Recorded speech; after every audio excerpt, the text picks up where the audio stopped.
نحمده ونستعينه ونؤمن به ونتوكل عليه ونعوذ بالله من شرور أنفسنا ومن سيئات أعمالنا من يهده الله فلا مضل له ومن يضلل فلا هادي له وأشهد أن لا إله إلا الله وحده لا شريك له وأشهد أن محمدا عبده ورسوله أرسله بالهدى ودين الحق ليظهره على الدين كله ولو كره المشركون اللهم صل على محمد وعلى آل محمد كما صليت على إبراهيم وعلى آل إبراهيم وبارك على محمد وعلى آل محمد كما باركت على إبراهيم وعلى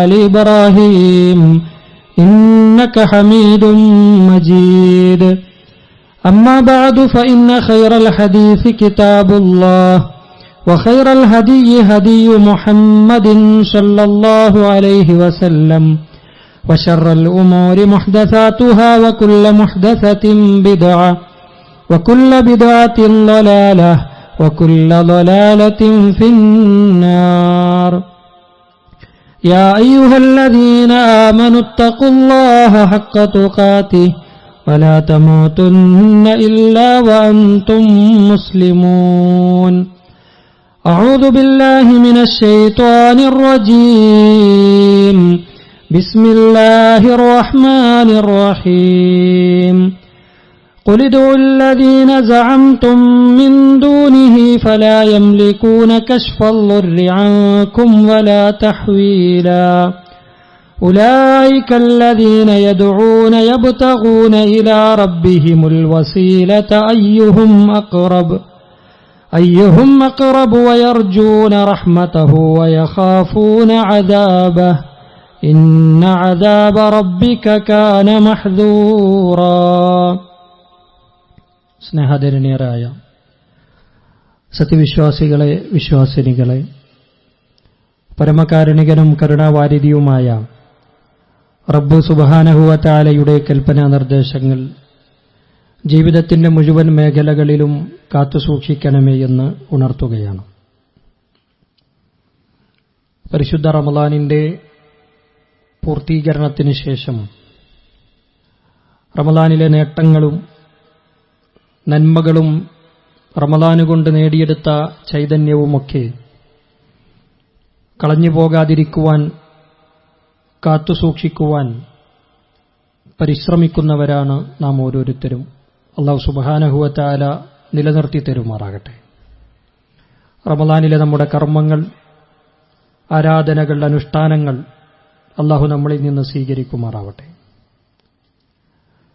നമ്മൾ മനസ്സിലാക്കിയതുപോലെ റമളാൻ പൈശാചികമായ പ്രേരണകളിൽ നിന്ന് നമ്മളെ തടഞ്ഞു നിർത്തിയ ഒരു പ്രധാന ഘടകമായിരുന്നു.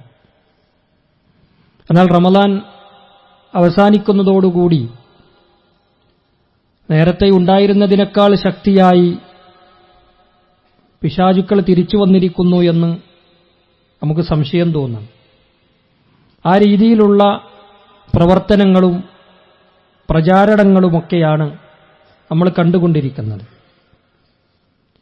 ഇപ്പോൾ കഴിഞ്ഞ കുറച്ച് ദിവസങ്ങളായി നമ്മുടെ നാട്ടിൽ ചർച്ച ചെയ്യപ്പെടുന്ന ഏറ്റവും പ്രധാനപ്പെട്ട ഒരു വിഷയം ആത്മീയ ചൂഷണങ്ങളുമായി ബന്ധപ്പെട്ട് അതിന്റെ മറവിൽ നടന്നുകൊണ്ടിരിക്കുന്ന ക്രൂരതകളും സാമ്പത്തികമായ തട്ടിപ്പുകളും അന്ധവിശ്വാസങ്ങളുടെ ഇരയായി ജീവൻ നഷ്ടപ്പെട്ടു പോകുന്ന ആളുകളെക്കുറിച്ചുമൊക്കെയുള്ള വാർത്തകളാണ്. എന്തുകൊണ്ട് അത്തരം കാര്യങ്ങൾ ഗൗരവത്തോടുകൂടി സൂചിപ്പിക്കേണ്ടി വരുന്നു? എന്തിനാണ് അത്തരം കാര്യങ്ങൾ നമ്മൾ ഖുതുബകളിൽ ചർച്ച ചെയ്യേണ്ടത്? അതിൻ്റെയൊക്കെ ആവശ്യമുണ്ടോ എന്ന് നമ്മൾ ചിന്തിക്കുമ്പോൾ നേർക്കുനേർ ഇസ്ലാമിനെ, മുസ്ലിങ്ങളെ ബാധിക്കുന്ന തരത്തിലേക്കാണ് കാര്യങ്ങൾ നീങ്ങുന്നത്. പ്രത്യേകിച്ച് നമ്മൾ ഉൾക്കൊള്ളുന്ന ജില്ല, അതിന്റെ പേരിൽ നടക്കുന്ന വർഗീയമായ ധ്രുവീകരണങ്ങൾ ജില്ലയെ പേരെടുത്ത് പറഞ്ഞുകൊണ്ട് നടത്തപ്പെടുന്ന ആക്ഷേപങ്ങൾ, ഇതെല്ലാം തന്നെ ഒരു പ്രത്യേക മതവിഭാഗത്തെ പ്രതിക്കൂട്ടിൽ നിർത്താനും അവരെ യാഥാസ്ഥികന്മാരായി ചിത്രീകരിക്കുവാനുമൊക്കെയുള്ള ശ്രമങ്ങൾ അതിന്റെ ഭാഗമായി ഉണ്ടാകുമ്പോൾ വിശ്വാസികളെന്ന നിലക്ക്, മുസ്ലിങ്ങളെന്ന നിലക്ക് അത്തരം കാര്യങ്ങളിൽ കൃത്യമായ അറിവും ബോധ്യവും ഉണ്ടാവുക എന്നതും അതിനെ പ്രതിരോധിക്കേണ്ട രീതിയിൽ പ്രതിരോധിക്കുക എന്നതും നമ്മുടെ ഓരോരുത്തരുടെയും കടമയാണ്. പരിശുദ്ധ ഇസ്ലാം ഇത്തരം ചൂഷണങ്ങളിൽ നിന്ന്, ആത്മീയമായ തട്ടിപ്പുകളിൽ നിന്ന് മനുഷ്യരെ മോചിപ്പിക്കുകയാണ് ചെയ്തിട്ടുള്ളത്. ബിംബങ്ങളിൽ നിന്ന്, അതേപോലെ തന്നെ ജാറങ്ങളിൽ നിന്ന്, ദർഗകളിൽ നിന്ന്, അള്ളാഹുവിന് പുറമെ ആരാധിക്കപ്പെടുന്നവയിൽ നിന്ന്, ആ നിലക്കുള്ള ചെങ്ങലക്കെട്ടുകളിൽ നിന്നും വിശ്വാസികളെ മോചിപ്പിച്ചു കൊണ്ടുവരികയും ഏകനായ സിട്ടാവിലേക്ക് മടങ്ങുക വഴി അവരുടെ വിശ്വാസത്തെയും അവരുടെ ആത്മാഭിമാനത്തെയും അവരുടെ സമ്പത്തിനെയും സംരക്ഷിക്കുവാനുള്ള മാർഗമാണ് ഇസ്ലാം കൊണ്ടുവന്നിട്ടുള്ളത്. ആദം നബി അലൈഹിസ്സലാത്തു വസ്സലാം മുതലുള്ള പ്രവാചകന്മാരുടെ ചരിത്രം നമ്മൾ പരിശോധിക്കുമ്പോൾ അവരുടെ പ്രധാനമായ ഘടകം, അവർ സംസാരിച്ച പ്രധാന വിഷയം ലാ ഇലാഹ ഇല്ലല്ലാഹയാണ് എന്നത് പരിശുദ്ധ ഖുർആനും പ്രവാചക വചനങ്ങളും നമ്മളെ പഠിപ്പിക്കുന്നു. നബി സല്ലല്ലാഹു അലൈഹി വസല്ലമയോട് നേരിട്ട് പറയുന്ന വചനങ്ങളിൽ നമുക്ക് കാണാം, നബിയെ, താങ്കൾക്ക് മുമ്പ് വന്നിട്ടുള്ള സകലമാന പ്രവാചകന്മാരോടും അവരുടെ ജനസമൂഹത്തെ ഉപദേശിക്കുവാൻ വേണ്ടി ഞാൻ നൽകിയ നിർദ്ദേശം ലാ ഇലാഹ ഇല്ലല്ലാഹ് എന്ന സന്ദേശമാണ്. പ്രവാചകൻ സല്ലല്ലാഹു അലൈഹി വസല്ലം പറയുന്നുണ്ട്, അഫ്ളലു മാ ഖുൽതു അന വന്നബിയ്യൂന മിൻ ഖബ്ലി, ഞാനും എനിക്ക് മുമ്പുള്ള പ്രവാചകന്മാരും പറഞ്ഞതിൽ വെച്ച് ഏറ്റവും പ്രധാനപ്പെട്ട സന്ദേശം ഖൗലു ലാ ഇലാഹ ഇല്ലല്ലാഹ്, ലാ ഇലാഹ ഇല്ലല്ലാഹ് എന്ന സന്ദേശമാണ്. ലാ ഇലാഹ ഇല്ലല്ലാഹ് എന്നത് കേവലം അള്ളാഹുവിനെ ഏകനാക്കുക എന്നതിനപ്പുറം മനുഷ്യനെ മറ്റുള്ള അടിമത്തങ്ങളിൽ നിന്ന് മോചിപ്പിക്കുക എന്നതുകൂടിയാണ്. അള്ളാഹുവിനെ ആരാധിക്കുവാൻ, അള്ളാഹുവിനെ പ്രാർത്ഥിക്കുവാൻ, അവനുവേണ്ടി ആരാധനാ കർമ്മങ്ങൾ അനുഷ്ഠിക്കുവാൻ യാതൊരു തരത്തിലുമുള്ള അടിമത്തത്തിന്റെ ആവശ്യമില്ല, ചെലവുകളുടെ ആവശ്യമില്ല എന്നുള്ളതാണ്. എന്നാൽ അള്ളാഹു അല്ലാത്തവരിലേക്ക് തിരിയുമ്പോൾ, അള്ളാഹു അല്ലാത്ത ആരാധ്യന്മാരെ ഒരാൾ സ്വീകരിക്കുമ്പോൾ സ്വാഭാവികമായും അവിടങ്ങളിൽ അവർക്ക് ചൂഷണത്തിനുള്ള മാർഗങ്ങളുണ്ട്. അവർ മറ്റുള്ളവരാൽ ചൂഷണം ചെയ്യപ്പെടാനുള്ള സാഹചര്യങ്ങളുണ്ട്. അവിടെ നിന്നുകൊണ്ടാണ് നമ്മുടെ നാടുകളിൽ നടന്നുവരുന്ന ആത്മീയ ചൂഷണങ്ങളുടെ, തട്ടിപ്പുകളുടെ കാര്യങ്ങളെക്കുറിച്ച് നമ്മൾ ചിന്തിക്കുകയും പഠിക്കുകയും മനസ്സിലാക്കുകയും ചെയ്യേണ്ടത്. ഓരോ മനുഷ്യന്റെയും വിശ്വാസത്തിൽ മായം ചേർത്തുകൊണ്ട് അള്ളാഹുവിലേക്ക് തിരിച്ചുവിടേണ്ടതിന് പകരം അള്ളാഹുവിന്റെ അടിമകളിലേക്ക് അവരെ തിരിച്ചുവിടുവാൻ കൊണ്ടുപിടിച്ച ശ്രമങ്ങളും പ്രചാരണങ്ങളുമാണ് നടന്നുകൊണ്ടിരിക്കുന്നത്. അല്ലാഹു സുബ്ഹാനഹു വ തആല ഇവിടെ നമ്മളോട് ചോദിക്കുന്ന ഒരു പ്രധാനപ്പെട്ട ചോദ്യം, അലൈസല്ലാഹു ബികാഫിൻ അബ്ദ, അടിമക്ക് അള്ളാഹു പോരെ എന്ന ചോദ്യമാണ്. വളരെ പ്രസക്തമായൊരു ചോദ്യമാണത്. നിങ്ങൾക്ക് നിങ്ങളുടെ രക്ഷിതാവായ അള്ളാഹു പോരെ? നിങ്ങളെ സൃഷ്ടിച്ച, നിങ്ങളെ പരിപടിയായി വളർത്തുന്ന, നിങ്ങളെ പരിപാലിക്കുന്ന, നിങ്ങൾക്ക് വെള്ളം നൽകുന്ന, ഭക്ഷണം നൽകുന്ന, മറ്റെല്ലാ കാര്യങ്ങളും നൽകുന്ന നിങ്ങളുടെ സൃഷ്ടാവില്ലേ? ആ സൃഷ്ടാവിലേക്ക് നിങ്ങൾ ഖേദിച്ചു മടങ്ങുകയും അവനിലേക്ക് നിങ്ങൾ അവലംബവുമായി കടന്നു ചെല്ലുകയും ചെയ്താൽ അവൻ തന്നെ മതിയായവനല്ലേ നിങ്ങൾക്ക്? എന്നാൽ മറ്റുള്ള ആളുകൾ ചെയ്യുന്നതെന്താണ്? വയുഖവ്വിഫൂനക ബില്ലദീന മിൻ ദൂനിഹി, അല്ലാഹു അല്ലാത്ത ആളുകളെക്കുറിച്ച് നിന്നെ അവർ ഭയപ്പെടുത്താൻ വേണ്ടി ശ്രമിക്കുകയാണ്. നിങ്ങൾ അല്ലാഹുവിന്റെ ഔലിയാക്കന്മാരെ ചോദ്യം ചെയ്താൽ, നിങ്ങൾ ഇന്ന ദൈവങ്ങളെ, അവരുടെ കോപം നിങ്ങൾക്ക് കിട്ടിയാൽ, ഇന്ന ആരാധ്യന്മാരുടെ ശാപം നിങ്ങൾക്ക് കിട്ടിയാൽ നിങ്ങളുടെ ജീവിതം തീർന്നു പോകും. അവരെ പറ്റിയും നിങ്ങൾ അങ്ങനെ പറയാൻ പാടില്ല. നമ്മളോടൊക്കെ പറയുന്ന കാര്യം, നിങ്ങളെന്തിനങ്ങനെ തങ്ങന്മാരെ കുറ്റം പറയും? നിങ്ങളെന്തിനാ ബീവിമാരെ കുറ്റം പറയുന്നത്? അവരുടെ കുരുത്തക്കേട് നിങ്ങൾക്കുണ്ടാകും എന്ന് നിങ്ങളവർ ഭയപ്പെടുത്തുകയാണ് ചെയ്യുന്നത്.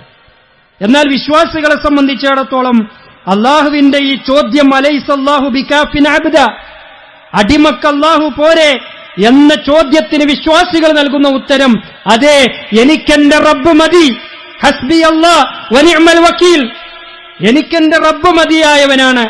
എന്റെ പ്രാർത്ഥനകൾ, എന്റെ ആരാധനകൾ, എന്റെ അനുഷ്ഠാനങ്ങൾ, എന്റെ പ്രയാസങ്ങൾ ഏറ്റുപറയാൻ എനിക്കെന്റെ റബ്ബ് തന്നെ മതി, മറ്റൊരാളും എനിക്ക് ആവശ്യമില്ല എന്ന് പ്രഖ്യാപിക്കാൻ കഴിയും. എന്നാൽ ഇതേ ചോദ്യം അല്ലാഹു അല്ലാത്തവരിലേക്ക് തിരിയുന്ന ആളുകളോട് ചോദിച്ചാലോ, അവർ പറയാ ഞങ്ങൾക്ക് അല്ലാഹു വേണം, അല്ലാത്തവരും വേണം, ഞങ്ങൾക്ക് ലാത്ത വേണം, ഉസ്സ വേണം, മനാത്ത വേണം, ഞങ്ങൾക്ക് ഇബ്രാഹിം നബി വേണം, ഇസ്മായിൽ നബി വേണം എന്ന് പറഞ്ഞിരുന്നൊരു ജനതയുണ്ടായിരുന്നു.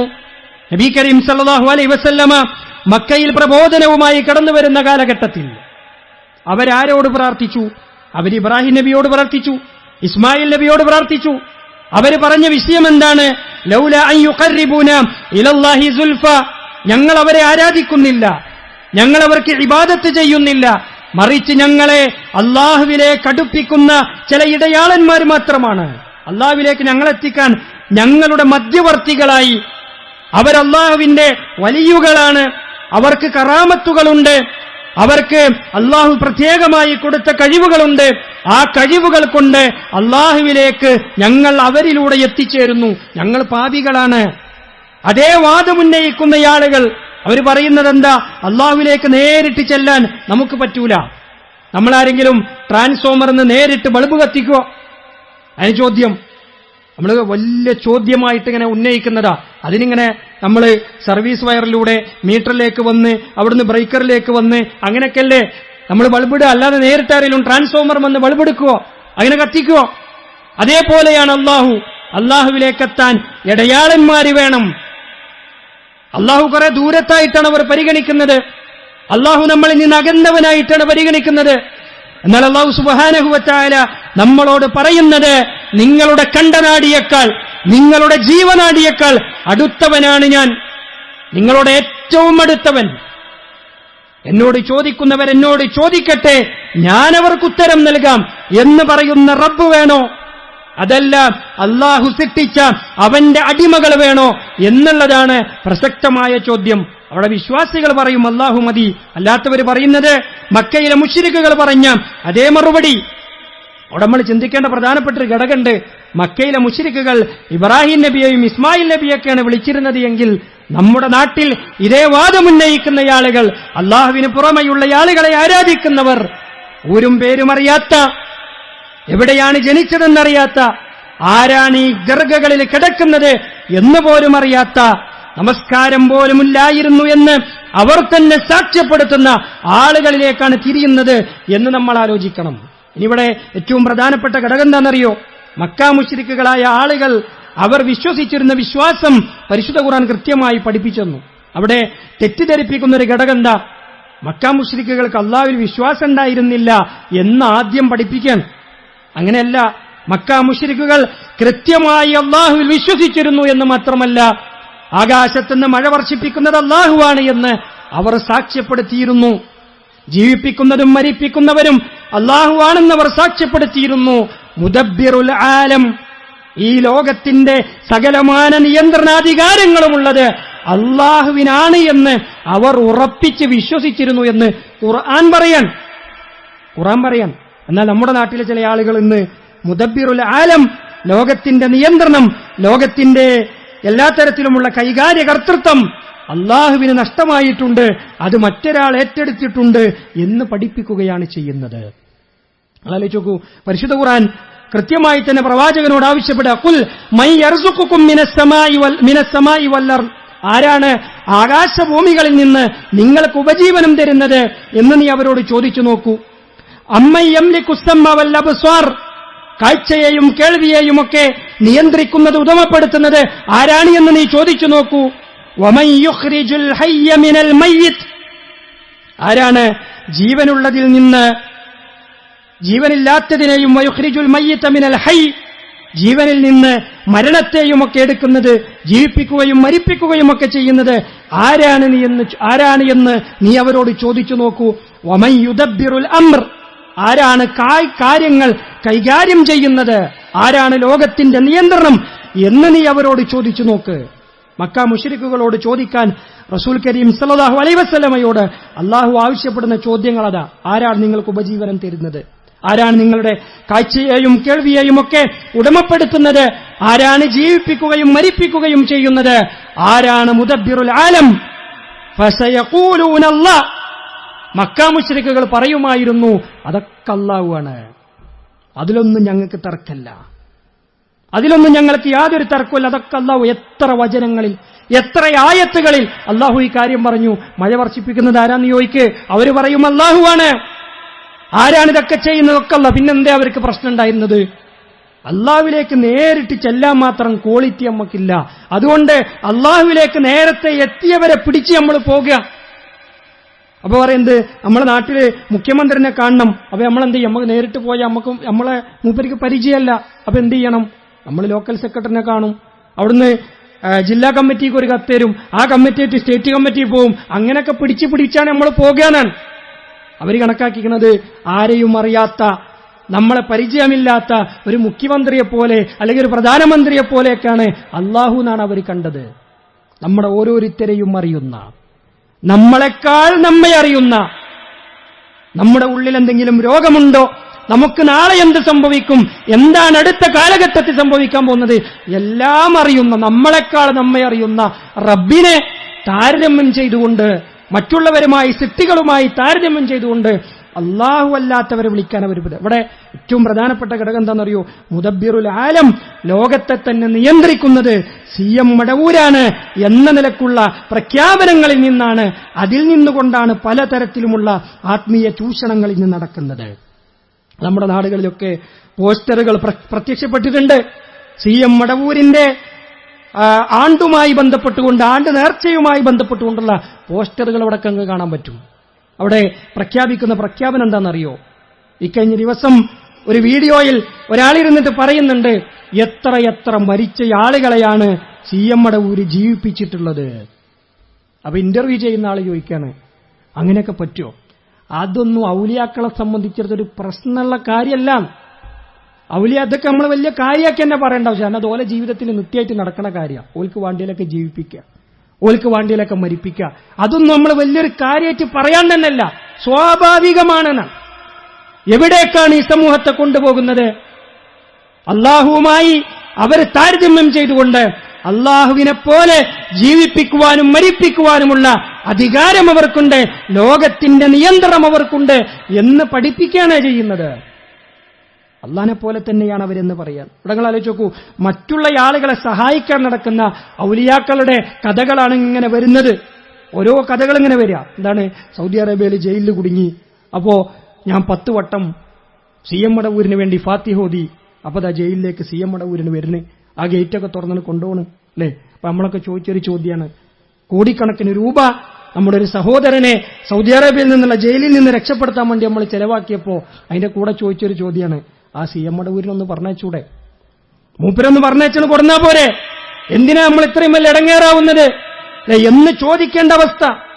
അല്ലാഹു സുബ്ഹാനഹു വ തആല പറയുന്നുണ്ട്, ഖുൽ ദുല്ലദീന സഅംതും മിൻ ദൂനിഹി ഫലാ യംലികൂന കശ്ഫൽ ദുർരി അൻകും വലാ തഹ്വീല. വ്യക്തമായി ഖുർആനിന്റെ പ്രഖ്യാപനം. ഇതിനേക്കാൾ വിശദമായൊരു വാക്ക് നമ്മുടെ ഭാഗമായിട്ട് പറയേണ്ടതില്ല.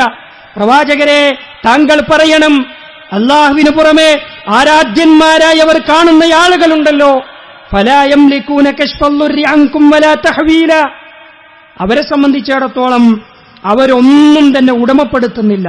ഒരു ഉപദ്രവം നിങ്ങൾക്ക് വരുത്താനോ, നിങ്ങളുടെ ഏതെങ്കിലും ഒരു ഉപദ്രവത്തെ തടഞ്ഞു നിർത്താനോ, നിങ്ങളുടെ ജീവിതക്രമങ്ങളിൽ എന്തെങ്കിലും തരത്തിലുള്ള മാറ്റം വരുത്താനോ അവർക്ക് സാധ്യമല്ല. ഓലെക്കൊണ്ടത് കഴിയൂല. നമുക്കെന്തെങ്കിലും ഒരു ഉപദ്രവം ഉണ്ടായാൽ അത് തടുക്കാൻ അവർക്ക് കഴിയില്ല. ഉലൈകല്ലദീന യദ്ഊന യബ്തഗൂന ഇലാ റബ്ബിഹിമുൽ വസീല അയ്യുഹും അഖ്റബ്. അവര് തന്നെ എന്താണ് ചെയ്യുന്നത്? അള്ളാഹുവിന്റെ സാമീപ്യം ഞങ്ങൾക്ക് എങ്ങനെ കിട്ടുമെന്നതിനുള്ള മാർഗം അന്വേഷിച്ചുകൊണ്ടിരിക്കുകയാണ് അവർ. ആരാണ് അള്ളാഹുവിന്റെ അടുക്കൽ ഏറ്റവും അധികം സ്ഥാനം കിട്ടുന്നത് എന്നാലോചിച്ചുകൊണ്ടിരിക്കുകയാണ് അവർ. മക്ക മുശ്രിക്കുകളായ ആളുകൾ ആരാധിച്ചിരുന്ന ഇബ്രാഹിം നബിയെയും ഇസ്മായിൽ നബിയെയൊക്കെ പറ്റി പറഞ്ഞതാ. അവര് തന്നെ ആഗ്രഹിക്കുന്ന എന്താണ്? പടച്ചോന്റെ അടുക്കൽ ഉന്നതമായ സ്ഥാനം കിട്ടണമെന്നാണ്, അള്ളാന്റെ അടുക്കൽ ഞങ്ങൾക്ക് ഗുണം ലഭിക്കണമെന്നാണ്, അള്ളാന്റെ അടുക്കൽ ഞങ്ങൾക്ക് റഹ്മത്ത് ലഭിക്കണമെന്ന വയർജൂന റഹ്മതഹു വയഖാഫൂന അദാബഹു, അള്ളാന്റെ ശിക്ഷയിൽ നിന്ന് ഞങ്ങൾ രക്ഷപ്പെടണം, അള്ളാന്റെ കാരുണ്യം ഞങ്ങൾക്ക് കിട്ടണം എന്നാണ് ഞങ്ങൾ ആഗ്രഹിക്കുന്നത്. ആലോചിച്ച് നോക്കൂ, ഇവിടെ ലോകത്ത് നമ്മുടെ നാടുകളിൽ എത്രയെത്ര ആളുകളെയാണ് ഔലിയാക്കന്മാരായി ചിത്രീകരിച്ചത്, എത്ര ആളുകളെയാണ് വലിയ തങ്ങന്മാരും ബീവിമാരുമായി ചിത്രീകരിച്ചത്. അവരുടെ ജീവിതത്തിലേക്ക് നിങ്ങളൊന്ന് പരിശോധിച്ച് നോക്കൂ, അവർക്ക് അവരുടെ കാര്യങ്ങൾ തന്നെ തട്ടി നീക്കാൻ പറ്റിയിട്ടില്ല. അതൊക്കെ നമ്മൾ പറയുമ്പോൾ പ്രവാചകന്മാരെക്കാൾ മുകളിലേക്ക് ഇത്തരം ആളുകളെ കൊണ്ടുവരിക. പ്രവാചകന്മാരെക്കാളും വലിയ ആള് മുഹമ്മദ് നബി സല്ലല്ലാഹു അലൈഹി വസല്ലം രോഗിയായി കിടക്കുമ്പോഴും പ്രയാസപ്പെടുമ്പോഴും ആരാധനാ കർമ്മങ്ങൾ ചെയ്തത് എന്തിനു വേണ്ടിയായിരുന്നു? അള്ളാന്റെ അടുക്കൽ സ്ഥാനം കിട്ടാൻ വേണ്ടിയായിരുന്നു. നബി സല്ലല്ലാഹു അലൈഹി വസല്ലം പോലും പറഞ്ഞത്, എനിക്ക് അള്ളാഹു എന്നെക്കൊണ്ട് എന്താണ് ചെയ്യാൻ ഉദ്ദേശിച്ചത് എന്ന് എനിക്കറിയില്ല എന്നാണ്. അതുകൊണ്ട് എന്റെ പരലോകത്തിന് വേണ്ടി ഞാൻ അമലുകളും ഇബാദത്തുകളും ചെയ്യണമെന്ന ആ പ്രവാചകനേക്കാൾ മുകളിലാക്കി ഇവർ കൊണ്ടുവരുന്ന ഇത്തരം ആരാധ്യന്മാരുടെ അവസ്ഥ എന്താണ് നിങ്ങൾ ആലോചിച്ച് നോക്കൂ. നിസ്കാരമില്ല എന്നുള്ളതാണ്. അവരെ പറ്റിയുള്ള പുസ്തകങ്ങളിൽ എഴുതി വെക്കുന്ന കാര്യം എന്താ? മഹാനവറുകൾ നിസ്കരിക്കാറില്ലത്രേ. വലിയ ക്വാളിറ്റിയാ. അപ്പൊ ചോദിച്ചു, ഉസ്താദെ നിങ്ങൾ നിസ്കരിക്കണില്ലേ? പള്ളിന്റെ അടുത്താ താമസം, പക്ഷെ നിസ്കരിക്കണില്ല. അപ്പൊ ഉസ്താദിനോട് ചോദിച്ചു, നിങ്ങൾ നിസ്കരിക്കണില്ലേ? ഉസ്താദ് പറഞ്ഞു, കൈ ഇങ്ങനെ കാണിച്ചു കൊടുത്തു. അപ്പൊ എന്താണ്? കയ്യിലൊരു ടി വി ഇങ്ങനെ തെളിഞ്ഞു വന്നു, ഒരു സ്ക്രീൻ ഇങ്ങനെ തെളിഞ്ഞു വന്നു. മക്കത്ത് മൂപ്പര് ഇമാമുക്കുക, മക്കത്ത് ഹറമിൽ ഇമാമെന്ന് നിസ്കരിക്കുക. അല്ല ഭയങ്കര സംഭവം. അപ്പൊ ചോദിക്കാണ്, അന്ന് ആർക്ക് പകരാ ഇമാമെന്നത്? അയാൾ ചോദിക്കാൻ പാടില്ല. കാരണം വർഷങ്ങളായി സൗദി ഭരണകൂടം നിലവിൽ വന്നത് മുതൽ അവിടുത്തെ ഇമാമുമാരുടെ പേരും ലിസ്റ്റും കാര്യങ്ങളൊക്കെ നമുക്ക് കിട്ടും. ഉദാഹരണമായിട്ട് നമ്മളൊരു 10 കൊല്ലം മുമ്പ് അവിടുത്തെ ളുഹ്ർസ്കാരത്തിൽ ആരാണ് ഇമാമെന്നത് എന്നുള്ളത് അതിനുള്ള രേഖകൾ അവിടെ ഉണ്ട്. അത്രയും ചാർട്ടഡാണ് അവിടുത്തെ കാര്യങ്ങൾ. അതിന് കമ്മിറ്റി ഉണ്ട്, അതിന് ആളുകളുണ്ട്. അല്ലെ, ഈ തങ്ങൾ ജീവിച്ചിരുന്ന കാലഘട്ടത്തിൽ ഏത് നമസ്കാരത്തിനാണ് അയാൾ അത് ചോദിക്കാൻ പാടില്ല, കുരുത്തക്കേട് പറ്റും. നമ്മൾ ചോദിക്കാൻ പാടില്ല. അപ്പൊ ഒരു ലേശം വിവരമുള്ള ഒരാള്, നമ്മുടെ നാട്ടിൽ അങ്ങനെയുള്ള ആളുകളെ വഹാബി എന്നൊക്കെ വിളിക്കും. അയാൾ ചോദിച്ചു എന്നാണ്, മൂല്യരെ നബിന്റെ അവിടെ നിസ്കരിക്കാൻ പോയപ്പോ അവിടെ ഹറമിന്റെ പുറത്ത് തന്നെ 10 റുപ്യക്ക് കപ്സൊക്കെ കിട്ടും, അവിടുന്ന് തിന്നു പോന്നാ പോരീനോ? അത് പറ്റൂല. ഫുഡ് ഇവിടെ, നിസ്കാരം അവിടെ. ഭക്ഷണം കൂടി അവിടുന്ന് കഴിച്ചാൽ പോരെ? അത് പറ്റൂല. ഭക്ഷണം ഇവിടെ തന്നെ കിട്ടണം, നിസ്കാരം അവിടെ. ഔലിയ പറഞ്ഞത്, എനിക്ക് 40 തടിയുണ്ട്. 40 തടിയുണ്ട്. എന്റെ ഒരു തടി മദീനത്ത് സ്കരിക്കും, ഒന്ന് മക്കത്ത് സ്കരിക്കും, ഒന്ന് ബൈത്തുൽ മുഖദ്ദസിലും പോവും, ഒന്ന് ഇവിടെ തിന്നും. ഭക്ഷണം ഇവിടെ. ബാക്കി 39 തടികളും പല സ്ഥലങ്ങളിലായിട്ട് ഇങ്ങനെ നടക്കുകയാണ്. ആലോചിച്ച് നോക്കണം, ഇത്തരം വിഡ്ഢിത്തരങ്ങൾ നിറഞ്ഞ ആളുകൾ, നിസ്കാരമില്ലാത്തവർ. അല്ലാഹു സുബ്ഹാനഹു വ തആല ഔലിയാക്കന്മാരെ പറ്റി പറയും. ഇതൊക്കെ നമ്മൾ പറയുമ്പോൾ എന്താ പറയുമോ, നിങ്ങൾ എന്തിനാണ് ഈ ഔലിയാക്കളെ കുറ്റം പറയുന്നത്? എന്തിനാണ് നിങ്ങൾ അവരെ ചീത്ത പറയാൻ വേണ്ടി ഖുതുബ പറയുന്നത് എന്ന് ചോദിക്കുമ്പോ, ആരാണ് ഔലിയാക്കളെ പരിഹസിക്കുന്നത്? ആരാണ് യഥാർത്ഥമായ അള്ളാഹുവിന്റെ ഔലിയാക്കളെ കളിയാക്കുന്നത് എന്ന് പറയാനാണ്. അള്ളാഹു പറയാ, ഇന്ന ഔലിയാ അല്ലാഹ്, അള്ളാന്റെ ഔലിയാക്കൾ എന്ന് പറഞ്ഞാൽ ആരാണ്? ലാ ഖൗഫുൻ അലൈഹിം വലാ ഹും യഹ്സനൂൻ, അവർക്ക് ദുഃഖമില്ല, അവർക്ക് പ്രയാസമില്ല. അവരുടെ പ്രത്യേകത എന്താണ്? അവർ നിസ്കരിക്കുന്നവരായിരിക്കും. ഒന്നാമത്തെ ക്വാളിറ്റി അതാ. അള്ളാനെ പേടിച്ച് ജീവിക്കുന്നവരായിരിക്കും, നോമ്പ് നോക്കുന്നവരായിരിക്കും. അവരുടെ ഗുണങ്ങൾ അള്ളാഹു എണ്ണി പറഞ്ഞു. അല്ലെ, ഈ ഔലിയാവിനെ പറ്റി പറഞ്ഞെന്താണെന്നറിയോ? അയാളെ റമളാനിൽ നോമ്പ് നോക്കൂല എന്ന് മാത്രമല്ല, റമളാനിൽ ആരെങ്കിലും അയാളെ കാണാൻ വന്നാൽ അയാൾ ഭക്ഷണം കഴിക്കുമ്പോൾ അവരെ കൂടി കഴിപ്പിക്കുന്ന. അല്ല, തങ്ങളെ ഞങ്ങൾക്ക് നോമ്പുണ്ട്, തങ്ങളെ മുമ്പിൽ നോമ്പുണ്ട് എന്ന് പറഞ്ഞ് നിർബന്ധിച്ചവരെ കൊണ്ട് ഭക്ഷണം കഴിപ്പിക്കുന്ന നബി കരീം സല്ലല്ലാഹു അലൈഹി വസല്ലമ ഫർളായ നോമ്പുകൾക്ക് പുറമെ സുന്നത്തായ നോമ്പുകൾ ഒന്നുപോലും വിട്ടുപോകാതെ നോമ്പനുഷ്ഠിച്ചത് അള്ളാന്റെ അടുക്കൽ സ്ഥാനം കിട്ടാനാണെങ്കിൽ അള്ളാന്റെ റസൂലിനെക്കാളും മേലെ എന്ന് പറയുന്നത് ഓൽക്കിപ്പോ കുറച്ചില്ല. നബിനെക്കാട്ടി മേലെയാണ്, എന്തായാലും അള്ളാന്റെ മേലെയാണോ എന്നതാണ് ഇപ്പൊ ആലോചിച്ചുകൊണ്ടിരിക്കുന്നത്. ആ രീതിയിലേക്ക് തങ്ങന്മാരെ കൊണ്ടുപോകും. ഇവിടെ പല ആളുകളും അവരുടെ വേഷങ്ങൾ, അവരുടെ കാര്യങ്ങൾ ഇങ്ങനെ തങ്ങന്മാരാകാൻ വേണ്ടി ഇങ്ങനെ ശ്രമിച്ചുകൊണ്ടിരിക്കുക.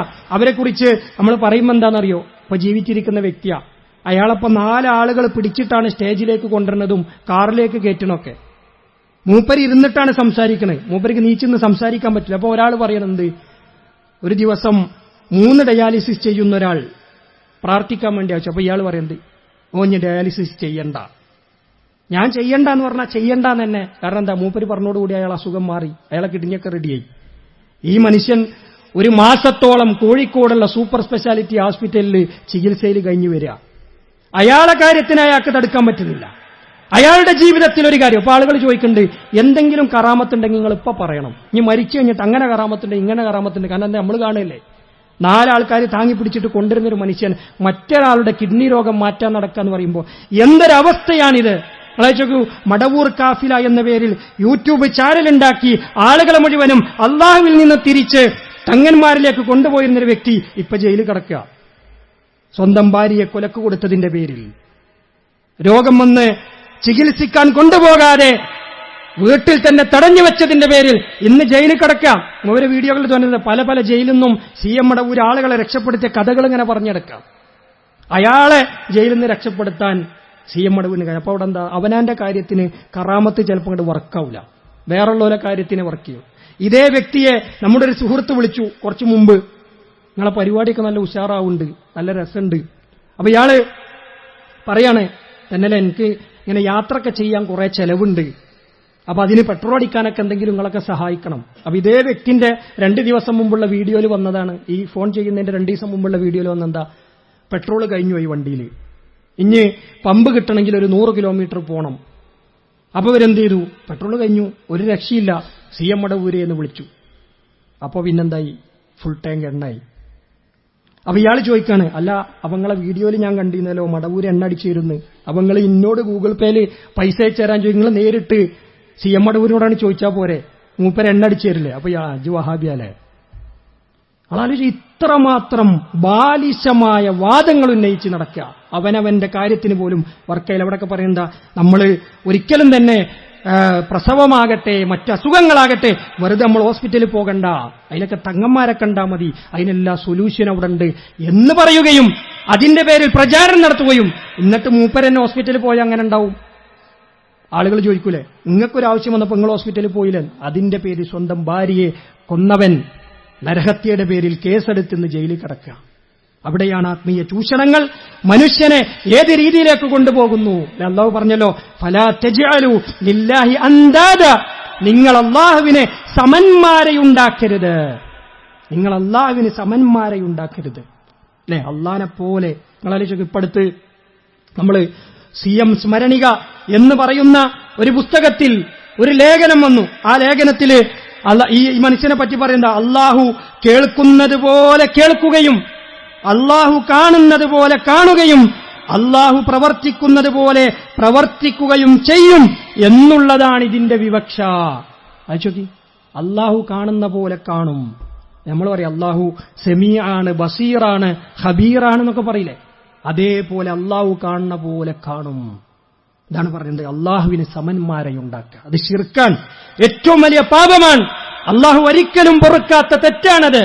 അതുകൊണ്ടാണ് അത്തരം കാര്യങ്ങൾ പറയുമ്പോൾ ഗൗരവത്തിൽ തന്നെ പറയുന്നത്. ഇതൊരിക്കലും കുറ്റപ്പെടുത്തലായി പരിഹാസമായി നിങ്ങൾ കാണരുത്. ആരാണ് കളിയാക്കുന്നത്? യഥാർത്ഥത്തിലുള്ള ഔലിയാക്കളുണ്ട്, നമ്മൾ നിഷേധിക്കുന്നവരല്ല. അവരെ പരിഹസിക്കുന്നതാരാ? അള്ളാഹുവിനെ കളിയാക്കുന്നതാരാ? പ്രവാചകനെ കളിയാക്കുന്നതാരാ? ഇത്തരം മായാവി കഥകൾ പറഞ്ഞു അല്ലേ. പറന്നു പോണ ഫ്ലൈറ്റ് എഞ്ചിൻ കേടായപ്പോൾ മൂപ്പര് വന്നിട്ട് ഇങ്ങനെ ഓടിച്ച് ലാൻഡ് ചെയ്തു. കപ്പല് പ്രയാസപ്പെട്ട് കടലിൽ ഇങ്ങനെ മുങ്ങിത്താകാൻ പോകുമ്പോ പെട്ടെന്ന് ഹെലികോപ്റ്ററിൽ വന്നിറങ്ങി അത് കരക്കെത്തിച്ചു എന്നൊക്കെ പറഞ്ഞ് യഥാർത്ഥ തങ്ങന്മാരെ പരിഹസിക്കുന്നതാരാ എന്നുള്ളത് നമ്മൾ പരിശോധിച്ചാൽ മതി. അതുകൊണ്ട് ഇത്തരം കപടമായ വിശ്വാസങ്ങളിൽ നിന്ന് അള്ളാഹുവിനെ മാറ്റി നിർത്തിക്കൊണ്ട് അള്ളാഹുവിന്റെ അടിമകളിലേക്ക് തിരിയുന്ന ഇത്തരം ആരാധനകൾക്കെതിരെ ശക്തമായി നമ്മൾ രംഗത്ത് വരേണ്ടതുണ്ട്. അള്ളാഹു സുബ്ഹാനഹു വ തആല ശിർക്കിൽ നിന്ന്, ബഹുദൈവ ആരാധനകളിൽ നിന്ന് നമ്മളെ എവരെയും കാത്തുരക്ഷിക്കുമാറാവട്ടെ. അൽഹംദുലില്ലാഹ് ഹംദൻ കസീറൻ ത്വയ്യിബൻ മുബാറകൻ ഫീഹി കമാ യുഹിബ്ബു റബ്ബുനാ വയർളാ. ഉസല്ലി വഉസല്ലിമു അലൽ മബ്ഊസി റഹ്മത്തൻ ലിൽ ആലമീൻ നബിയിനാ മുഹമ്മദിൻ വഅലാ ആലിഹി വസഹ്ബിഹി അജ്മഈൻ. അമ്മാ ബഅദ്. ഇത്തഖുല്ലാഹ ഇബാദല്ലാഹ്. അല്ലാഹുവിനെ സൂക്ഷിക്കണമെന്ന് ഒരിക്കൽ കൂടി ഉണർത്തുകയാണ്. നമ്മുടെ നാട്ടിൽ ഏറ്റവും വലിയൊരു ചർച്ച ഇന്ന് നടന്നുകൊണ്ടിരിക്കുന്നത് ഗർഭം ഒരു രോഗമാണോ അതല്ല രോഗമല്ലേ എന്നുള്ളതൊക്കെയാണ്. പല ആളുകളും പലതരത്തിലുമുള്ള വാദങ്ങളുമായി മുന്നോട്ട് വരികയാണ്. അപ്പോൾ അവിടെ പറഞ്ഞ പ്രധാനപ്പെട്ടൊരു ഘടകം, ഒരു സ്ത്രീയെ സംബന്ധിച്ചുള്ള ഒരു ഗർഭിണിയാകുക എന്നുള്ളത് സ്വാഭാവികമായൊരു പ്രക്രിയയാണ്. അതിനെന്തിനാണ് നമ്മൾ ഡോക്ടറെ കാണിക്കുന്നത് എന്നുള്ളൊരു വാദമാണ് ആദ്യം കൊണ്ടുവരുന്നത്. അതേ ആളുകൾ തന്നെ പറയുന്നത് എന്താ, ഇപ്പം നമുക്ക് പനി ജലദോഷമൊക്കെ ഉണ്ടെങ്കിൽ നിങ്ങൾ നേരെ എന്ത് ചെയ്യണം, അക്യുപഞ്ചർ പഠിച്ച ഏതെങ്കിലും ഒരാളെടുത്ത് പോകണം. മരണസാധ്യതകളുള്ള, ഒരുപക്ഷെ അപകടങ്ങൾ ഉണ്ടാകാൻ സാധ്യതയുള്ള ഒരു പ്രശ്നം തന്നെയാണ് ഗർഭം. അത് പലതരത്തിലുള്ള കോംപ്ലിക്കേഷനുകളുണ്ട്. അതിന് നമ്മൾ ഡോക്ടറെ കാണിക്കേണ്ടതില്ല. ചികിത്സിച്ചാലും ഇല്ലെങ്കിലും ഒരു 5-6 ദിവസം കഴിയുമ്പോൾ മാറാൻ സാധ്യതയുള്ള ജലദോഷമോ മറ്റോ, അതൊക്കെ വലിയ ഗൗരവമുള്ള അസുഖങ്ങളായി അവരടുത്ത് ചികിത്സക്കും പോകണം എന്ന് പറയുന്നതിൽ നിന്ന് തന്നെ അത്തരം കാര്യങ്ങളുടെ ബാലിശമായ വാദം നമുക്ക് മനസ്സിലാകും. ഇവിടെ വലിയ തരത്തിലുള്ളൊരു പ്രൊമോഷൻ കൊടുത്തിട്ടുള്ളൊരു വിഷയമാണ് വീട്ടിൽ തന്നെ പ്രസവിക്കുക. അതിന് വലിയ പ്രോത്സാഹനം കൊടുക്കുക. അപ്പൊ അതിനിന്ന് പത്രമാധ്യമങ്ങളിൽ കണ്ടു, വീട്ടിൽ തന്നെയുള്ള പ്രസവങ്ങളെ പ്രോത്സാഹിപ്പിക്കുന്നവർക്കെതിരെ നടപടിയെടുക്കാൻ ഭരണകൂടങ്ങൾ തയ്യാറാകുന്നു എന്നുള്ള ഒരു വാർത്ത വന്നതിന് പിന്നാലെ പലപ്പോഴും നമ്മൾ കാണുന്നൊരു കാര്യമാണ്, അക്യുപഞ്ചർ ചികിത്സകൾ ഒരിക്കലും വീട്ടിലെ പ്രസവത്തെ പ്രോത്സാഹിപ്പിക്കുന്നില്ല എന്ന് ഞങ്ങൾ പറയുന്നു. അതിനുവേണ്ടി പത്രസമ്മേളനമൊക്കെ നടത്തി. അതേ ആളുകളോട് ഇന്നലെ വാർത്തയിൽ ചാനൽ ചർച്ചയിൽ ഒരാൾ ചോദിക്കുന്നുണ്ട്, ആങ്കർ ചോദിക്കുന്നുണ്ട്, അപ്പൊ നിങ്ങളല്ലേ വീട്ടിൽ പ്രസവിച്ച സ്ത്രീകൾക്ക് അവാർഡ് കൊടുത്തത്, ധീരതക്കുള്ള അവാർഡ് കൊടുത്തു എന്നാ, വീട്ടിൽ പ്രസവിച്ച സ്ത്രീകളെ വിളിച്ചിട്ട് അവാർഡ്. അപ്പൊ അതിൽ എന്താണ് നിങ്ങൾ അവരെ, അതിൽ നിന്ന് ജനങ്ങൾക്ക് കൊടുക്കുന്ന മെസ്സേജ് എന്താ? ഇത് വലിയൊരു ധീരമായ പ്രവർത്തനാണ്. ഒറ്റക്ക് വീട്ടിൽ നിന്ന് പ്രസവിക്കുക എന്ന് പറഞ്ഞാൽ അത് വലിയൊരു സംഭവമാണ് എന്നല്ലേ നിങ്ങൾ പറയുന്നത്. പിന്നെ എങ്ങനെ പ്രോത്സാഹിപ്പിക്കുന്നില്ല എന്ന് പറയാന്നുള്ളതാണ്. ഇവിടെ നമ്മളൊക്കെ അടിസ്ഥാനപരമായി മനസ്സിലാക്കുന്ന ഒരു വിഷയം എന്താ, ഇതൊക്കെ കേവലം നമ്മളിങ്ങനെ പുറത്ത് അതൊക്കെ ഇപ്പോൾ അവിടെ ചർച്ച ചെയ്ത് അവിടെ ഇങ്ങനെ തീരുമാനിച്ചോളെന്ന് പറയേണ്ട വിഷയമല്ല. നമ്മളൊക്കെ അറിയേണ്ട കാര്യമാണ്. കാരണം വിശ്വാസി സമൂഹങ്ങൾക്കിടയിൽ ഇത്തരം പലതരത്തിലുള്ള പ്രചാരണങ്ങൾ നടത്തിയിട്ട് നമ്മുടെ സമൂഹത്തെ വലിയ തരത്തിൽ ദോഷമായി ബാധിക്കുന്ന വാദങ്ങളാണ് ഇതൊക്കെ. നമ്മൾ ഏറ്റവും പ്രധാനപ്പെട്ട ആലോചിക്കേണ്ട ഒരു വിഷയം എന്താ നിങ്ങൾ, നമ്മൾ ഒരു മെഡിക്കൽ വിദ്യാർത്ഥിയോട് ചോദിക്കുക, ഡോക്ടറാകാൻ വേണ്ടി പഠിക്കുന്ന ഒരു കുട്ടിയെ വിളിക്കുക, ഒരു 3 വർഷം പഠിച്ചു കഴിഞ്ഞൊരു വിദ്യാർത്ഥിയോട് നമ്മുടെ ചില രോഗങ്ങളെക്കുറിച്ച് പറഞ്ഞാൽ അവരെന്താ പറയുന്നറിയോ, ഞാൻ അത് പഠിച്ചിട്ടില്ല, ഞാൻ അതിലേക്ക് എത്തുന്നേ ഉള്ളൂ, ഇപ്പം എൻ്റെ 1, 2, 3 സെമസ്റ്ററുകൾ കഴിയുമ്പോൾ അല്ലെങ്കിൽ ഒരു 3 വർഷം കഴിയുമ്പോൾ ഞാൻ ഇത്രയൊക്കെ പഠിച്ചിട്ടുണ്ടാവുള്ളൂ. അത് 5 വർഷം പഠിച്ചു കഴിഞ്ഞാലും അത് മുഴുവനാവുന്നില്ല. വീണ്ടും പിന്നെ അതിന് 2 വർഷത്തെ PGയും പിന്നെ അതിൽ വീണ്ടും സ്പെഷ്യലൈസേഷനൊക്കെ എടുത്തിട്ട് ഒരു 15 കൊല്ലമൊക്കെ, ഒരു 5 വർഷം പഠിച്ചു, പിന്നെ അതിനിടയിൽ കുറച്ച് ജോലി ചെയ്തു, പിന്നെ PGക്ക് പഠിച്ചു, പിന്നെയും കുറച്ചു കാലം ജോലിയൊക്കെ ചെയ്തിട്ടാണ് പിന്നെ സ്പെഷ്യലൈസേഷന് വേണ്ടി പോകുന്നത്. അതൊക്കെ കഴിഞ്ഞൊരു 15 വർഷത്തിനുള്ളിലൊക്കെ കുറെ കാര്യങ്ങൾ പഠിക്കും. വീണ്ടും പലതരത്തിലുമുള്ള ക്യാമ്പുകളും മറ്റും അവരുടെ കോച്ചിങ്ങുകളൊക്കെ കഴിഞ്ഞിട്ടാണ് ഡോക്ടർമാർ പല കാര്യങ്ങളും ഇങ്ങനെ അവർ പഠിച്ചു വരുന്നത്. ഇതൊക്കെ പഠിച്ചു വന്ന ഒരാള് അയാളെ മുമ്പിൽ വന്നിട്ട് 6 മാസത്തൊരു കോഴ്സ് ഏതോ ഒരു അണ്ണാമല യൂണിവേഴ്സിറ്റിയോ ഏതോ ഒരു യൂണിവേഴ്സിറ്റി കൊടുക്കുന്ന ഒരു സർട്ടിഫിക്കറ്റ് വെച്ചിട്ടാണ് ചോദ്യം ചെയ്യുന്നത്. ഡോക്ടർമാരെ ചോദ്യം ചെയ്യും. 5 വർഷം പഠിച്ച, മിനിമം 5 or 7 വർഷം പഠിച്ചൊരു ഡോക്ടർ ഒരു രോഗിയെ പരിശോധിച്ചു. ആ രോഗിയുടെ രക്തത്തിൽ ക്രിയാറ്റിന്റെ അളവ് 7 ആയിരിക്കുന്നു. മാരകമായ കിഡ്നി രോഗം ബാധിച്ചു, കിഡ്നി ഫെയിലറാണ്, കിഡ്നി മാറ്റിവെക്കാതെ വേറെ നിവർത്തിയില്ല. അയാളെ വാക്ക് കേൾക്കാതെ ഒരു അക്യുപഞ്ചറുകാരൻ്റെ അടുത്ത് പോയിട്ട് പറഞ്ഞു എന്നാണ്, എനിക്കിങ്ങനെ ഒരു പ്രശ്നമുണ്ട്. അയാളിങ്ങനെ തൊട്ടോക്കിയിട്ട് പറഞ്ഞു, ഇത് എനിക്ക് കിഡ്നിക്കൊന്നും പ്രശ്നമില്ല, ദഹനക്കേടാണ്. ആ രോഗി മരണപ്പെടുകയാണ് ചെയ്തത്. ആലോചിച്ച് നോക്കി, ഇത്തരത്തിലുണ്ടല്ലോ മുറിവൈദ്യന്മാർ ആളെ കൊല്ലുമെന്ന് പറഞ്ഞ ഏതെങ്കിലുമൊക്കെ ആളുകളിൽ നിന്ന് ചില്ലറ കാര്യങ്ങൾ പഠിച്ചു വരും, എന്നിട്ട് ഞങ്ങളും ഡോക്ടർമാരാണ് എന്ന് പറഞ്ഞിറങ്ങുന്ന ആളുകൾ അവർ ചോദിക്കുന്ന പ്രധാനപ്പെട്ട ചോദ്യം, പണ്ടൊക്കെ വീട്ടിൽ നിന്ന് തന്നെയല്ലേ പ്രസവിച്ചിന്ന്, ആരാ ഹോസ്പിറ്റലിൽ പോയിന്നത് അല്ലേ? നമ്മൾ പരിശോധിക്കുക അന്നത്തെ മരണനിരക്ക് എത്ര. നമ്മളെ പല ആളുകളുണ്ടല്ലോ, നമ്മളെ കുടുംബങ്ങളിലുള്ള പ്രായമായ ആളുകൾ, വല്യമാരൊക്കെ, അവരോടൊക്കെ ഇങ്ങനെ ചോദിക്കുമ്പോൾ എത്ര കുട്ടികൾ, എനിക്ക് 8 മക്കളാ, 8 കുട്ടികളുണ്ടോ? അപ്പോൾ പറയുന്നത് ഞാൻ 12 പെറ്റിക്കണ്, എന്നിട്ട് 8 ഉള്ളൂ, ബാക്കിയൊക്കെ അപ്പം തന്നെ മരിച്ചുപോയി. മരണസംഖ്യകളുണ്ടായിരുന്നു. ഇവിടെയുള്ള പ്രായമായ ആളുകൾക്കറിയാം പ്രസവത്തെ സംബന്ധിച്ചുള്ള അതുമായി ബന്ധപ്പെട്ടുകൊണ്ടുള്ള മരണങ്ങൾ, ശിശുമരണങ്ങൾ, അതേപോലെ തന്നെ ഗർഭിണികളായ ആളുകൾ മരണപ്പെട്ടുപോയ എത്രയോ സംഭവങ്ങളുണ്ട്. അപ്പൊ അതൊക്കെ നമ്മൾ കണക്കിലെടുത്ത് ഇന്ന് അതിനുള്ള ചികിത്സകളും കാര്യങ്ങളും സംവിധാനങ്ങളും ഒക്കെയുള്ള ഒരവസ്ഥയിൽ അത്തരത്തിലുള്ള മരണനിരക്കുകൾ വളരെ കുറഞ്ഞതിന്റെ പ്രധാനപ്പെട്ട ഘടകം ഇത്തരത്തിലുള്ള ചികിത്സകൾ തന്നെയാണ്. എന്നാലും ചില സംഭവങ്ങളിലൊക്കെ അബദ്ധങ്ങൾ ഉണ്ടായിട്ടോ അല്ലെങ്കിൽ ആ നിലക്കുള്ള രക്തസമ്മർദ്ദങ്ങൾ കൊണ്ടോ മറ്റു പ്രയാസങ്ങൾ കൊണ്ടോ മരണങ്ങൾ ഉണ്ടാകുന്നത്. വളരെ തുച്ഛമായ അളവിൽ മാത്രം അതുണ്ടാവുള്ളൂ. നമ്മളൊന്നും അപൂർവങ്ങളിൽ അപൂർവമായ കേട്ടുകേൾവിയുള്ളൂ. എന്നാൽ ഇത്തരത്തിലുള്ള സംവിധാനങ്ങൾ ഉണ്ടായിട്ട് ആ സംവിധാനങ്ങൾ ഉപയോഗപ്പെടുത്താതെ ഇപ്പോഴും നമ്മളൊക്കെ പണ്ടൊക്കെ വീട്ടിൽ നിന്ന് തന്നെയല്ലേ പ്രസവിച്ചത് എന്ന വാദം ഉന്നയിക്കുന്ന ആളുകൾ. വലിയ വലിയ പല അസുഖങ്ങൾക്കും നേരത്തെ മരുന്നുകൾ ഉണ്ടായിരുന്നില്ല, ചികിത്സകൾ ഉണ്ടായിരുന്നില്ല. അത് പറഞ്ഞിട്ട് നമ്മളാരെങ്കിലും പറയുന്നുണ്ടോ അന്ന് ഈ അസുഖമൊക്കെ വന്നാ ഇങ്ങനെയാണ് മരിച്ചു പോയാലേ, ഇനി നമ്മളൊന്നും അന്ന് ഡോക്ടറെ കാണിക്കാൻ പോലില്ല, ഇനി അങ്ങനെ വിധിയാണെന്ന് വിചാരിച്ചാൽ മതി എന്ന് പറയുന്നില്ലല്ലോ. ഏറ്റവും നല്ല ഹോസ്പിറ്റലുകൾ തേടി, ഏറ്റവും നല്ല ചികിത്സകൾ തേടി നമ്മളൊക്കെ പോണില്ലേ? ആധുനിക സൗകര്യങ്ങൾ ഉപയോഗിക്കുന്നില്ലേ? മൊബൈലും മറ്റുള്ള കാര്യങ്ങളൊക്കെ നമ്മൾ ഉപയോഗിക്കാം. അന്നൊക്കെ ഞങ്ങളൊക്കെ അന്ന് മൊബൈൽ ഉപയോഗിച്ചിട്ടേന്ന് മരിച്ച വിവരം അറിയിച്ച് നടന്നാണ് പോലേന്ന്, ബസ്സിനാണ് പോകലേനി എന്ന് പറഞ്ഞ് നമ്മളതിമ പിടിച്ചു നിൽക്കുന്നില്ല. കാലഘട്ടത്തിനനുസരിച്ചുള്ള മാറ്റങ്ങൾ ഉണ്ടാകുമ്പോൾ ആ മാറ്റങ്ങളെ നമ്മൾ സ്വീകരിക്കേണ്ടതുണ്ട്. ഇവിടെ നമ്മൾ പ്രധാനമായി മനസ്സിലാക്കേണ്ട ചില കാര്യങ്ങൾ പെട്ടെന്ന് പറയുന്നു. വീട്ടിലെ പ്രസവങ്ങൾ എന്ന് പറയുന്നതിനെ എന്തുകൊണ്ട് നമ്മൾ നിരുത്സാഹപ്പെടുത്തുന്നു, അതിനെന്തുകൊണ്ട് നമ്മൾ പ്രോത്സാഹിപ്പിക്കുന്നില്ല എന്ന് പറഞ്ഞാൽ, കൃത്യമായി തന്നെ അതുമായി ബന്ധപ്പെട്ടുള്ള പഠനങ്ങൾ നടത്തിയ ആളുകൾ പറഞ്ഞത്, ഒരു കുട്ടി ജനിക്കുമ്പോൾ അതുമായി ബന്ധപ്പെട്ടുകൊണ്ടുള്ള പ്ലാസന്റ പുറത്തു വരുന്ന സമയത്ത് ആ സമയത്തുണ്ടാകുന്ന അമിതമായ രക്തസ്രാവം, അങ്ങനെയുള്ള രക്തസ്രാവം ഉണ്ടാകാനാണ് പ്രധാനമായിട്ടുള്ള ഒരു ഘടകം. നമ്മളിത് മനസ്സിലാക്കിക്കൊണ്ടെന്ത് ചെയ്യും, നേരത്തെ തന്നെ ലേബർ റൂമുകളിൽ ഗർഭപാത്രം ചുരുങ്ങാനുള്ള മരുന്നുകൾ നൽകും. ഇത് യഥാർത്ഥത്തിൽ അമ്മമാർക്ക് ജീവൻ രക്ഷാ മരുന്നാണെന്നുള്ളതാണ്. ഇത് പഠിച്ചൊരാളെ സംബന്ധിച്ചിടത്ത് അറിയാൻ പറ്റുള്ളൂ. പ്ലാസന്റ പുറത്തു വരുമ്പോൾ അതിന്റെ കൂടെ ചിലപ്പോൾ അമിതമായ രക്തസ്രാവം ഉണ്ടാവും, ശരീരത്തിൽ നിന്ന് രക്തം അങ്ങനെ പോകും. അതില്ലാതിരിക്കാൻ വേണ്ടി എന്ത് ചെയ്യും, ഗർഭപാത്രം ചുരുങ്ങുന്നതിനുള്ള മരുന്ന് കൊടുക്കും. ആ മരുന്ന് കൊടുത്താൽ അത് നിൽക്കുള്ളൂ. ആ മരുന്ന് കൊടുത്തില്ലെങ്കിലോ രോഗി ചിലപ്പോൾ മരണത്തിലേക്ക് പോകും. അപ്പൊ അതുകൊണ്ടാണ് ഇത്തരത്തിലുള്ള കേന്ദ്രങ്ങൾ നമ്മൾ ചെല്ലണമെന്ന് പറയുന്നത്. സാധാരണയായി പ്രസവശേഷം ഹോർമോണുകളുടെ മാറ്റത്തിലൂടെ തന്നെ ഈ ഗർഭപാത്രം ചുരുങ്ങേണ്ടതാണ്. എന്നാൽ ചില ആളുകൾക്ക് അത് ഉണ്ടാകൂല, അവരെ സംബന്ധിച്ചുള്ള ഗർഭപാത്രം ചുരുങ്ങൂല. അങ്ങനെ വരുന്ന സമയത്ത് രക്തസ്രാവം ഉണ്ടാകും. ആ രക്തസ്രാവം മരണത്തിന് കാരണമാകും. എന്ന് മാത്രമല്ല, ഏറ്റവും പ്രധാനപ്പെട്ട ഒരു പ്രശ്നം വരുന്നത് പ്രസവ സമയത്തുണ്ടാകുന്ന ശക്തമായ അണുബാധയുണ്ടാകും എന്നുള്ളതാണ്. പ്രസവത്തിൽ അത് കുട്ടിയെ ബാധിക്കും, ഗർഭിണിയെ ബാധിക്കും, ആ അമ്മയെ ബാധിക്കും എന്നുള്ളതാണ്.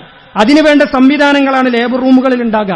സ്റ്റെറിലൈസേഷൻ എന്ന സംവിധാനമുണ്ട്. അവിടെ ഉപയോഗിക്കുന്ന ഓരോ ഉപകരണങ്ങളും കൃത്യമായ അളവിൽ അത് ചൂടുവെള്ളത്തിലോ അതുപോലെയുള്ള കെമിക്കലുകളൊക്കെ ഉപയോഗിച്ച് സ്റ്റെറിലൈസേഷൻ ചെയ്യും, ശുദ്ധിയാക്കും. ആ ഏരിയ മൊത്തം അവർ വൃത്തിയാക്കും. അവിടേക്ക് കയറിപ്പോകുന്ന ഡോക്ടർമാരും നഴ്സുമാരും മറ്റു സ്റ്റാഫുകളുമൊക്കെ അതിനുവേണ്ട പ്രത്യേകമായ വസ്ത്രങ്ങൾ ഇട്ടിട്ടേ അവിടേക്ക് കയറി ചൊല്ലുള്ളൂ. ഇതൊന്നുമില്ല, കുട്ടികളെ മൂത്രയിച്ച കടക്കയിലും അല്ലെങ്കിൽ അടുക്കളയിലൊക്കെ ഇട്ടിട്ട് ആണ് പ്രസവിക്കുകയാണ്, വീട്ടിലെ പ്രസവം എന്ന് പറഞ്ഞിട്ട്. അണുബാധയുണ്ടാകാൻ വളരെയധികം സാധ്യതയുള്ള പ്രശ്നമാണത്. അതിൽ നിന്ന് മോചനം നൽകാനുള്ള എല്ലാ സജ്ജീകരണങ്ങളും ഹോസ്പിറ്റലുകളുണ്ടാകും.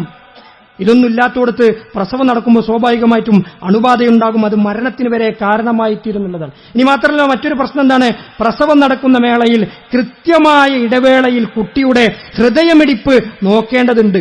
അതിനുവേണ്ട ഇലക്ട്രോണിക് ഫീറ്റർ മോണിറ്ററിംഗ്, അത്തരത്തിലുള്ള സംവിധാനങ്ങൾ ഉപയോഗിച്ചുകൊണ്ട് എന്ത് ചെയ്യുന്നതാണ്, ഡോക്ടർമാർ കൃത്യമായിട്ട് കുട്ടിയുടെ ഹൃദയമിടിപ്പ് ഇങ്ങനെ പരിശോധിച്ചുകൊണ്ടേയിരിക്കും.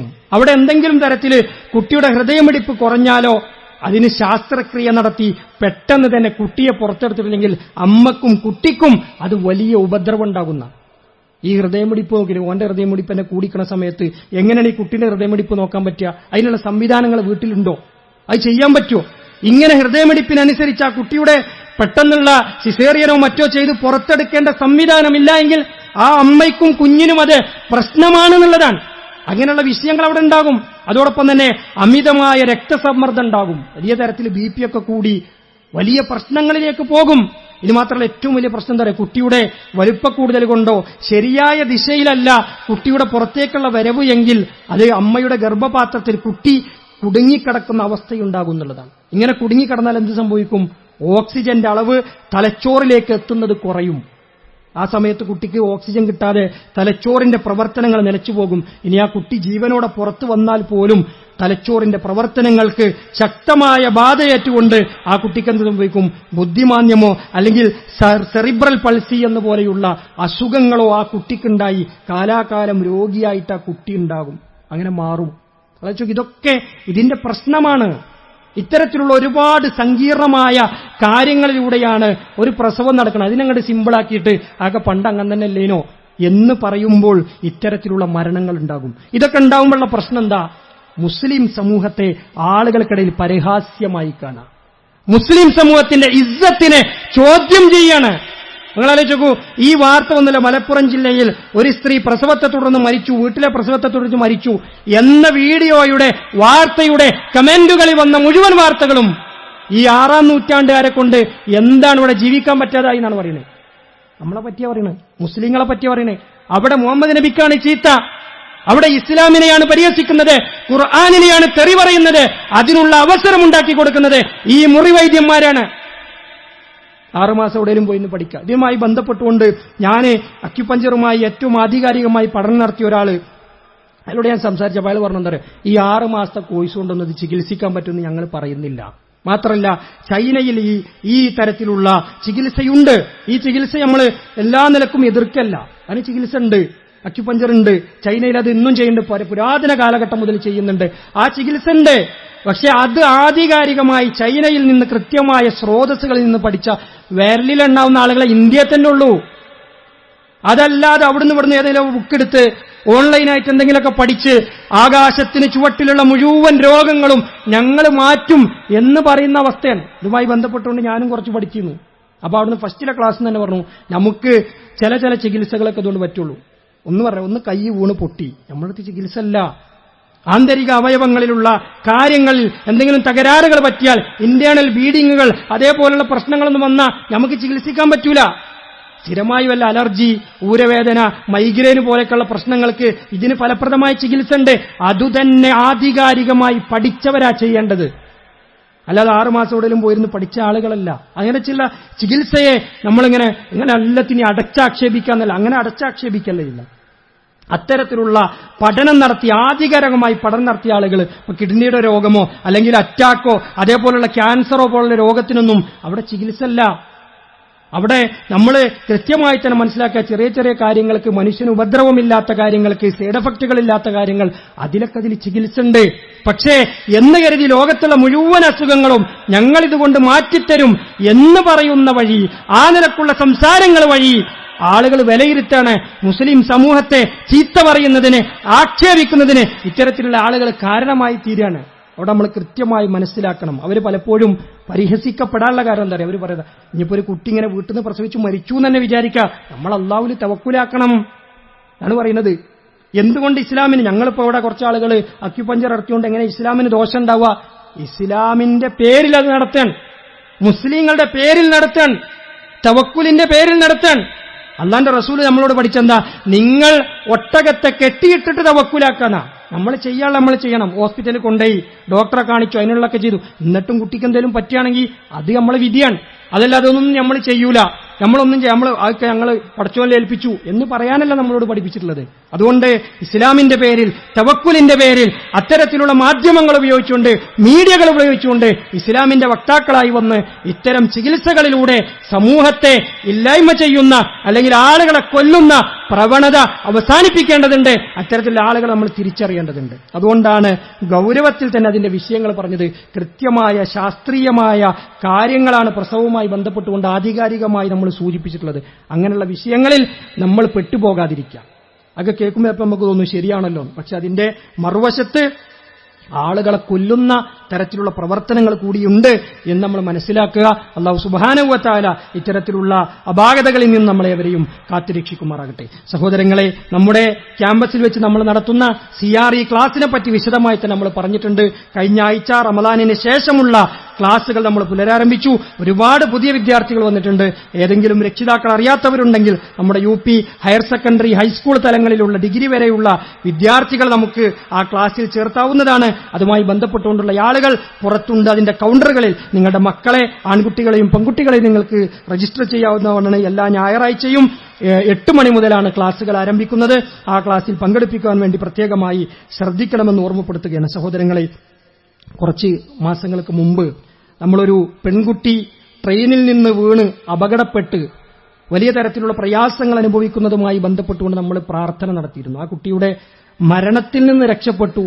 വലിയ പ്രയാസങ്ങൾ ഇപ്പോഴും അനുഭവിച്ചുകൊണ്ടിരിക്കുകയാണ്. അതിന്റെ കൂടെ ആ കുട്ടിയുടെ ഉമ്മ ഏകദേശം 9 മണിക്കൂറോളം നീണ്ടു നിൽക്കുന്ന ഒരു ശാസ്ത്രക്രിയക്ക് വിധേയമായി ഇക്കഴിഞ്ഞ ദിവസം അമല ഹോസ്പിറ്റലിൽ വെച്ച് ഒരു ഓപ്പറേഷന് വിധേയമായി ചികിത്സയിൽ കഴിഞ്ഞുകൊണ്ടിരിക്കുകയാണ്. ആ കുടുംബം മാനസികവും സാമ്പത്തികവുമൊക്കെ വലിയ പ്രയാസം നേരിട്ടുകൊണ്ടിരിക്കുകയാണ്. നമ്മളോട് ആത്മാർത്ഥമായി പ്രാർത്ഥിക്കണമെന്ന് ആവശ്യപ്പെട്ടു. നമ്മൾ ആലോചിച്ച് നോക്കിയാൽ മതി, കുട്ടി ഒരു ഭാഗത്ത് ഇങ്ങനെ തളർന്നു കിടക്കുന്നു, ഉമ്മ ചികിത്സയിൽ കഴിയുന്നു, വലിയ പ്രയാസമാണുള്ളത്. അല്ലാഹു സുബ്ഹാനഹു വ തആല ആ കുടുംബത്തിന് ശാന്തിയും സമാധാനവും പ്രദാനം ചെയ്യുമാറാകട്ടെ. അവരുടെ എല്ലാ അസുഖങ്ങളും അല്ലാഹു ഇല്ലായ്മ ചെയ്തു കൊടുക്കുമാറാകട്ടെ, പരിപൂർണമായ ശിഫ നൽകുമാറാകട്ടെ. അത്തരത്തിലുള്ള പ്രയാസകരമായ അസുഖങ്ങളിൽ നിന്ന്, അപകടങ്ങളിൽ നിന്ന് അല്ലാഹു നമ്മളെയും നമ്മുടെ കുടുംബത്തെയും എല്ലാം കാത്തുരക്ഷിക്കുമാറാകട്ടെ. അല്ലാഹു ഞങ്ങൾ ചെയ്തിട്ടുള്ള ചെറുതും വലുതുമായ പാപങ്ങൾ നീ പുറത്തു മാപ്പാക്കി തരണമേ. അല്ലാഹു ഞങ്ങളിൽ നിന്ന് മരണപ്പെട്ടുപോയ സത്യവിശ്വാസികളുടെ ഖബറിടങ്ങൾ നീ വിശാലമാക്കി കൊടുക്കണമേ. അല്ലാഹുവേ, നിന്റെ ഏകത്വത്തെ അംഗീകരിച്ചുകൊണ്ട് ബഹുദൈവാരാധനയിൽ നിന്ന് വിട്ടുകൊണ്ടുകൊണ്ട് ജീവിച്ചു മരിക്കുവാൻ നീ ഞങ്ങൾക്ക് അവസരം നൽകണമേ. ആത്മീയ തട്ടിപ്പുകൾ നടത്തുന്ന, ചൂഷണങ്ങൾ നടത്തുന്ന പണ്ഡിത പുരോഹിതന്മാരിൽ നിന്ന് അല്ലാഹുവേ നീ ഞങ്ങളെ കാത്തുരക്ഷിക്കണമേ. നിന്നെ മാത്രം ആരാധിക്കുന്ന, നിനക്ക് മാത്രം ഇബാദത്തുകൾ ചെയ്യുന്ന യഥാർത്ഥ മുവഹിദുകളായി മുഅ്മിനീങ്ങളായി ജീവിച്ചു മരിക്കാനുള്ള തൗഫീഖ് നീ ഞങ്ങൾക്ക് പ്രദാനം ചെയ്യുമാറാകണം. അല്ലാഹുവേ, ഞങ്ങളുടെ നോമ്പുകൾ, നമസ്കാരങ്ങൾ, റമളാനിലെ ആരാധനാ കർമ്മങ്ങൾ നീ ഞങ്ങളിൽ നിന്ന് സ്വീകരിക്കുമാറാകണമേ. അല്ലാഹുമ്മ ഗഫിർ ലിൽ മുഅ്മിനീന വൽ മുഅ്മിനാത്ത് വൽ മുസ്ലിമീന വൽ മുസ്ലിമാത്ത് വൽ അഹ്യാഇ മിൻഹും വൽ അംവാത്ത് ഇന്നക മുജീബുദ് ദഅവാതി വയാ ഖാദിൽ ഹജാത്ത് റബ്ബനാ തഖബ്ബൽ മിന്നാ ഇന്നക അൻതസ് സമീഉൽ അലീം വതുബ് അലൈനാ ഇന്നക അൻതത് തവ്വാബുർ റഹീം വഗ്ഫിർ ലനാ യാ ഗാഫിറൽ മുദ്നിബീൻ ആമീൻ ബിറഹ്മതിക യാ